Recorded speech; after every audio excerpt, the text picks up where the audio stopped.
यानंतर एका अतिशय महत्त्वाच्या अशा बातमीकडे आपण वळणार आहोत। भाजपा आमदार प्रशांत बंब करणाऱ्या संभाजीनगर महानगरपालिकेतील भ्रष्टाचाराची पोलखोल। मनपा प्रशासकांनी कोट्यावधींचा अपहार केल्याचा बंब यांना संशय आहे। लोकप्रतिनिधी असूनही माहिती देण्यास टाळाटाळ केली जाते असाही त्यांचा आरोप आहे। संभाजीनगर पालिका आयुक्त प्रशासक जी श्रीकांत यांच्यावरती त्यांनी तोफ डागली आहे। या संदर्भात आपण आपले प्रतिनिधी कृष्णा केंडे यांच्याकडून अधिक माहिती घेऊया। कृष्णा, नक्की प्रकार काय आहे, काय पद्धतीचे आरोप आहेत प्रशासकांवर महानगरपालिकेच्या? महानगरपालिकेचे जे प्रशासक आहेत आणि आयुक्त जी श्रीकांत आणि सगळ्या महापालिकेचे अधिकारी हे मोठ्या प्रमाणावरती भ्रष्टाचार करत असल्याचा आरोप प्रशांत बंब यांचा आहे आणि त्यांनी वारंवार माहिती मागूनही त्यांना माहिती देत नाहीयेत असं त्यांचं म्हणणं आहे। कारण लोकप्रतिनिधीला माहिती देत नाहीयेत तर ते इतरांना काय देत असतील, नेमके काय आरोप आहे हे आपण जाणून घेणार आहोत। आमदार प्रशांत बंब माझ्यासोबत आहेत। काय तुमचे आरोप आहेत महानगरपालिकेच्या प्रशासकावर आणि प्रशासनावर? काय आहे की संभाजीनगर महानगरपालिकेच्या पूर्ण ह्याच्यामध्ये टेरिटरीमध्ये पेरिफेरीमध्ये जे सामान्य माणसाची छोटी छोटी पण कामं व्हायला पाहिजे आणि ज्या गोष्टीवर प्रशासकांनी विशेष लक्ष दिलं पाहिजे ते न देता प्रचंड सावळा गोंधळ चालू असल्याचं माझ्या निदर्शनास आलेलं होतं। मी त्यांना पत्रव्यवहार केला। मी म्हटलं अगोदर जाणून घेऊ आपण एक्झॅक्ट काय पोझिशन आहे ती। पत्र दिले, पत्रावर काही त्यांनी मला रिप्लाय दिला नाही। माझ्या माहित्या ज्या लोकप्रतिनिधी म्हणून द्यायला पाहिजे त्या दिल्या नाहीत। मग मी RTI मध्ये टाकावं लागलं मला। RTI मध्ये टाकून 4 महिने झाले तरी त्यांनी काही मला माहित्या दिलेल्या नाही आहेत आणि म्हणून त्याच्यामध्ये मला प्रचंड शंका आली। म्हणून मी त्याच्यामध्ये थोडंसं जास्त खोलावर गेल्यानंतर मोठ्या प्रमाणात करप्शन झाल्याचं मला प्राथमिकदृष्ट्या कळतंय। म्हणून आता मी थोडंसं कॉर्पोरेशनला जातोय। अधिकारी महोदयांना मी 8 दिवसापासून मागे लागलो की मी माहिती मागितलं तुम्ही का देत नाही, आज देतो उद्या देतो उद्या देतो। त्यांना शेवटी मी परवा सांगितलं, म्हटलं तुम्ही जर नाही दिलं तर मला कार्यालयात यावं लागेल। पुन्हा कालचा दिवस थांबलो। मग त्यांना शेवटी मी काल पत्र दिलं दुपारी की बाबा मी उद्या सकाळी 10:30ला येतोय, मला माझ्या माहित्या तुम्ही तयार ठेवा।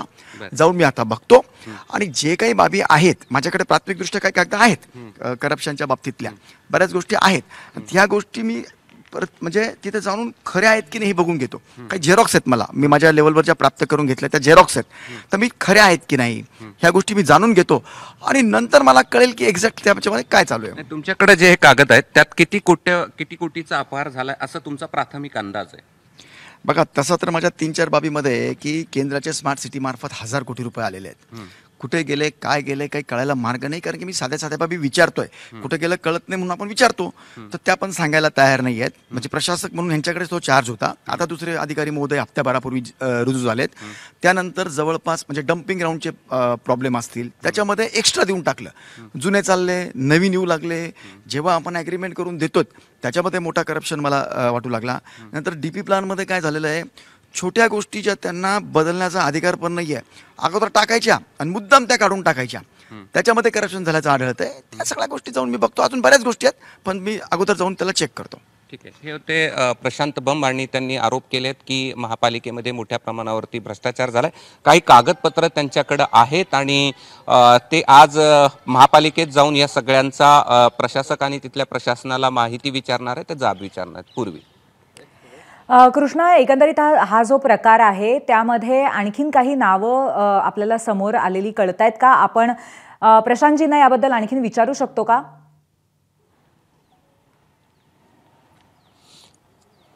बरं, या फक्त महापालिकेचं किती अधिकारी या सगळ्यामध्ये सहभागी असतील असं तुम्हाला वाटतंय आणि कोण कोण आहे? खरं जाऊ का, माझ्याकडचे कागद यांचं फार भयानक आहे।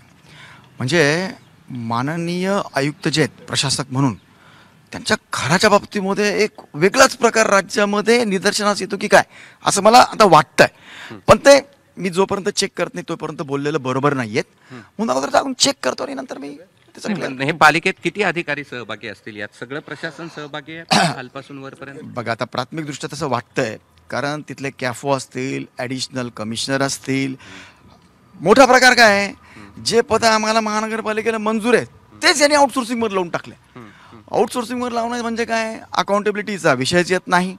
आणि अजून एक मोठा असा विषय वाटतोय मला की ते GST मध्ये होते, तिथले 4-5 अधिकारी डेप्युटेशनवर त्याच ठिकाणी त्यांच्या खाली काम करणारे, संशय बळावतोय। जाऊ चेक करू, बघू काय। आणि तुमची भूमिका काय आहे मग आता? एक लोकप्रतिनिधी म्हणून माझी जी भूमिका असली पाहिजे, मी वॉचडॉग म्हणून आहे कॉन्स्टिट्यूशन। तुम्ही सत्ताधारी आमदार आहेत तरी तुम्हाला माहिती दिली जाते?